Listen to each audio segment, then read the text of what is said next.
अरे कुछ लोग इसमें भी राजनीति करने से बात नहीं आ रहे हैं। 31,000 नौकरी मिल जाएगी, 31,000 घरों में दीपावली के दिए ढंग से जग जाएंगे, अगर मिठाई ढंग से बन जाएगी तो क्या इनके तकलीफ हो जाएगी क्या? अरे राजनीति करने वाली जगह राजनीति करो, आने वाले भविष्य के लिए, हमारे बेटे और बेटियों के लिए आप राजनीति मत करो।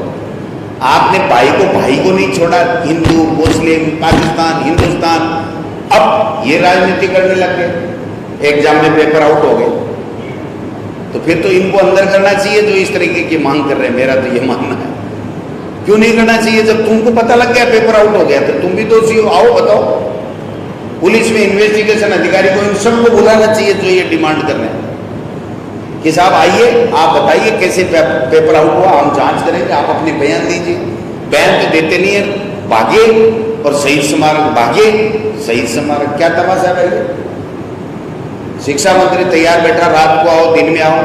मुख्यमंत्री अशोक गहलोत जो गृह मंत्री भी है, दिन में आओ रात में आओ। कौन मना कर रहा है आपको? आपने तय कर लिया पेपर आउट हो गया इसलिए परीक्षा निरस्त कर दो।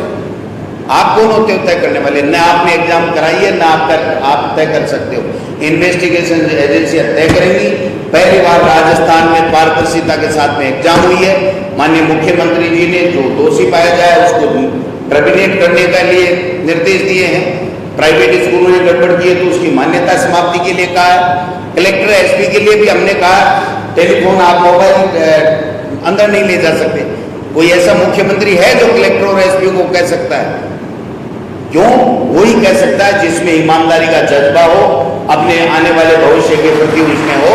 वो ये कह सकता है कि वो कलेक्टर हो चाहे कोई भी हो, मंत्री हो चाहे संतरी हो, अंदर मोबाइल नहीं ले जाएगा। ईमानदारी से जो पढ़ने वाले बच्चे उनका नंबर आना चाहिए और ईमानदारी से परीक्षा होनी चाहिए। उसके बाद में भी टमन टमन टमन टमन, ये क्या है? खुद नहीं तय कर लिया, पेपर आउट हो गए हैं? क्या बत्ती लाल है? क्या है बत्ती लाल? कहाँ है बत्ती लाल? पकड़ेंगे ना, पकड़ो ना पुलिस को, तुम भी बताओ बत्ती लाल का।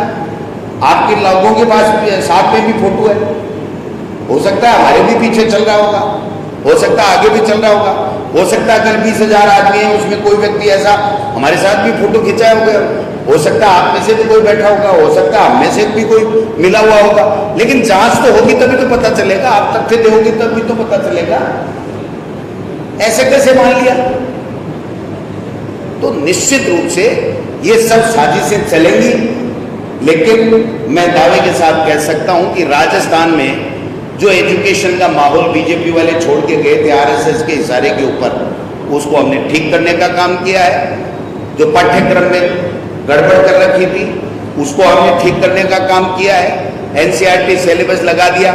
और तुम में इतनी हिम्मत है तो मोदी जी की सरकार 8 साल से एनसीईआरटी सिलेबस में गांधी जी का, नेहरू जी का, सबका वर्णन है। आप बदल दो, देखे कोई नहीं बदलने देता है। ऐसे कोई घर की खेती नहीं है चाहे जो बदल दे। शिक्षकों की एक बड़ी कमेटी बनती है, वो तय करती है क्या कैसा बच्चों को, किस स्तर के बच्चे को क्या जो है वो पाठ्यक्रम सिलेबस देना है, क्या पाठ्यक्रम पढ़ाना है। तो निश्चित रूप से ये सब साजिशें चलेंगी, लेकिन शिक्षा को हम पीछे नहीं जाने देंगे। हमारे बच्चों का भविष्य हम लोग बनाएंगे, अच्छा करेंगे। मैं तो आपसे इतना ही आग्रह करना चाहता हूं कि जो विद्यालय इंग्लिश मीडियम के खुले हैं, ये हमारे आने वाला बहुत ही ड्रीम प्रोजेक्ट है। मैं समझता हूं ये मील का पत्थर साबित होगा आने वाले समय में। मुख्यमंत्री जी ने 1200 स्कूलें 5,000 की आबादी वाले में और किए हैं। और मैं मुख्यमंत्री जी से अब की बार वाले बजट में आग्रह करूंगा कि मुख्यमंत्री जी शहरों में भी आप रेवेन्यू विलेज को छोड़िए, जहां 5,000 के वार्ड बन जाए वहां पर अंग्रेजी मीडियम स्कूल खोल दीजिए। हमारे बच्चे अच्छा पढ़ जाएंगे, गरीब का बेटा अच्छा पढ़ जाएगा और उसके जेब नहीं कटेंगे प्राइवेट स्कूलों में, जो कभी ड्रेस के नाम से लेते हैं, कभी स्विमिंग के नाम से लेते हैं, कभी घुड़सवारी के नाम से। अरे कहाँ घुड़सवारी करनी है? हमको तो बच्चों को पढ़ाना है। कहाँ पढ़नी है? ऑनलाइन के नाम से किस तरीके से चल रहा है। कभी जाके सुप्रीम कोर्ट से आदेश ले आते हैं, कभी हाई कोर्ट में ले आते हैं, कभी हाई कोर्ट में स्टे करवा देते हैं। जब मैं आया शिक्षा मंत्री बना तो 2016 में जो कानून बनाया था प्राइवेट स्कूलों के ऊपर कार्रवाई करने का या जो संचालित करने का, फीस रेगुलेट करने का, उसको तो स्टे करा रखा था इन्होंने। कोई दंडात्मक कार्रवाई नहीं करोगे। हमने एजी को खड़ा किया, उसको वापिस ठीक करने का था। तो हमारी मंशा बहुत साफ और स्पष्ट है।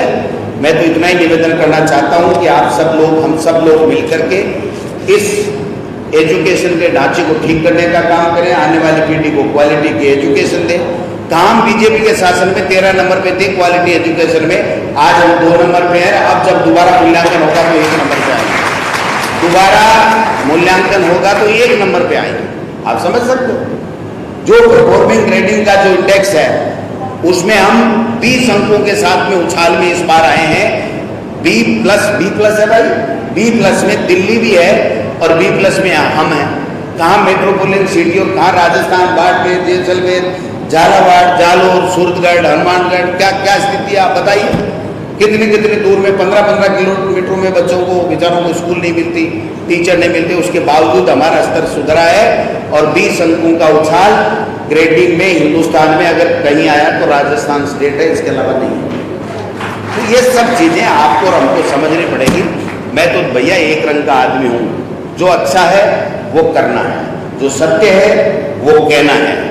गलत का साथ न जिंदगी में दिया न देंगे, न झूठ बोले न झूठ बोलेंगे, और न इन झूठों के साथ में समझौता करें। कितने एलिगेशन लगाए इन लोगों ने, ये कर दिया, वो कर दिया, ढेकड़ा कर दिया, पूछड़ा कर दिया, क्या कर दिया। जिसमें दम होगा, जो पढ़ेगा उसका नंबर आएगा। इस परीक्षा में जिसने अच्छा किया है, जिसके नंबर आएंगे वो चले होगा और हमारे शिक्षा विभाग में सेवाएं देगा। कोई रोक सकता है क्या? पूरी भर्ती को कैंसिल कर दो, क्यों? 2 आदमी, 4 छोरे और 2 आदमी शहीद स्मारक पे आ गए। अरे भाई, शहीदों को तो बख्शो। आप हमारे पास आओ, मुख्यमंत्री जी के पास आओ, एसीएस के पास आओ, माध्यमिक शिक्षा बोर्ड के चेयरमैन के जो नोडल एजेंसी है उसके पास जाओ, आप अपनी बात कहो। अगर आपकी बात कोई नहीं सुनता है या आप संतुष्ट नहीं होते हो तो आपके पास में 1000 रास्ते हैं। वो एक वो है ना, बोलो गाड़े कूद बड़े तो बस परीक्षा होगी होगी। 2 दिन तो अनहोश को मिली हो कि आप कहीं करा, अरे तो जुलूस सा निकल रहा है। बच्चा बिहार का, उत्तर प्रदेश का, हरियाणा का सब बच्चा आके रहा है कि साहब मैं तो जिंदगी में ही है कि परीक्षा खोलने की, मारे तो गणगौर को सो मेड़ो बरी। बहुत शानदार परीक्षा हुई और 2 दिन बाद में होश आयो कि 31,000 टापर अगर नौकरी लाग गया तो बीजेपी ने कोई पूछ बड़ो बन मिला। ये तकलीफ हम आज भी कहना चाहते हैं, इस मंच के माध्यम से हम आज भी कहना चाहते हैं, अगर आपके पास कोई प्रमाण है, कोई बात है, आप दीजिए। राजस्थान में जो जिस एजेंसी से जिस तरीके से आप जांच कराना चाहते हैं, हम जांच भी कराएंगे, आपको परिणाम से अवगत भी कराएंगे, पूरी पारदर्शिता के साथ में काम करेंगे। हम बीजेपी की तरह नहीं है। आनंद पाल वाला केस हुआ था, भगे थे, जांच रिपोर्ट बैठाई थी, आज तक हमें तो नहीं मिली। वो कहाँ गई जांच रिपोर्ट? वो आनंद पाल ही भगवान के प्यारे हो गए। किस तरीके से हुआ, क्या नहीं हुआ, मैं उस विषय पे नहीं जाना चाहता, लेकिन वो दुनिया में नहीं है। लेकिन वो जांच रिपोर्ट आज तक नहीं आई कि वो भगा क्यों था, किस किस से भगे थे, कौन कर्मचारी थे, अधिकारी थे, क्या था। आप समझ सकते हो। मेरा कहने का भाव ये है कि जो जांच रिपोर्ट इनके समय में आनी चाहिए वो नहीं आई। और मैं कहता हूं अशोक गहलोत की सरकार के समय में कोई भी बात आएगी, हम परिणाम तक पहुंचाएंगे और परिणाम आपको अवगत कराएंगे। आपको कोई शक शुबा हो तो आप बताएंगे, तो आपको हम संतुष्ट करेंगे। लेकिन इन बच्चों के साथ में नौटंकी करके खिलवाड़ करना बंद करें इनके भविष्य के साथ। ये मैं तो नेतागिरी की भी हो गई, शिक्षा की भी हो गई, खुद की भी हो गई, रफीक साहब की भी हो गई, एसीएस साहब की भी हो गई, या हमारे कार्यकर्ताओं की भी हो गई, टीचर्स के भी हो गई। टीचर्स को एक बात और कहना चाहता हूं, जब आएगा यार मौका है भाई, रुपया कम को नहीं मिला था, कोई नहीं को नहीं मिले। 3rd ग्रेड के टीचर ने भी अगर 20 साल लग गया होगा तो 1 लाख रुपया मिले।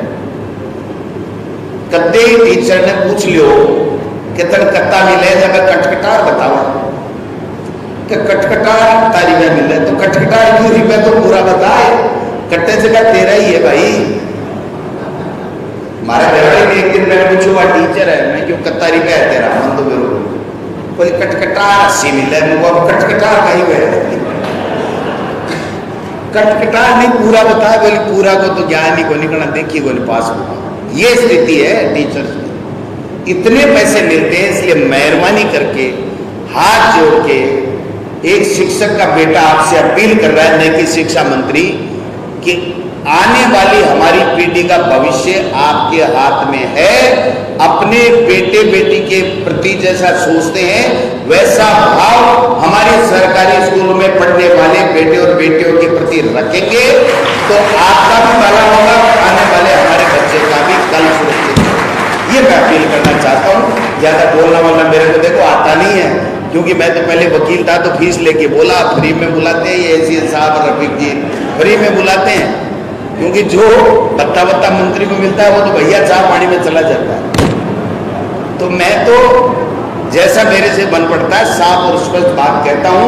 अगर मेरे से कोई गलतियां हो रही है आप बता सकते हैं, हम उसको ठीक करेंगे।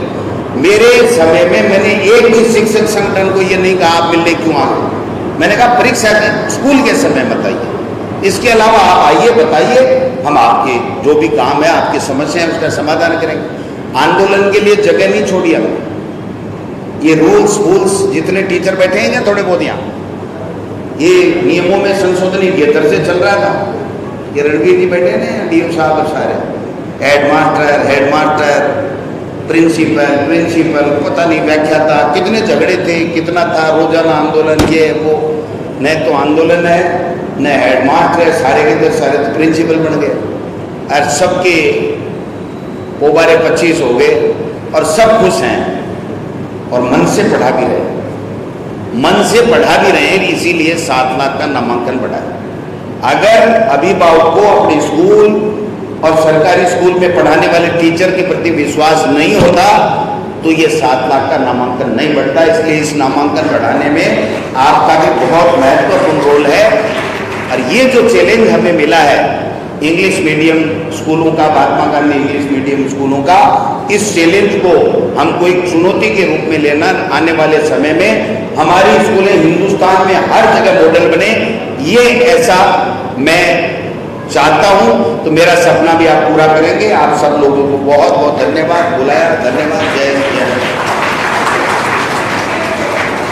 रफीक साहब का किन शब्दों में आभार प्रकट करूं, किन शब्दों में आभार प्रकट इसलिए करूं कि सीधा सज्जन, शिक्षा के प्रति समर्पित, अपने इलाकों के लोगों के प्रति समर्पित ऐसा जन सेवक जिसको मिल जाए उसके तो कहने ही क्या। तो आप सब भाग्यशाली हो।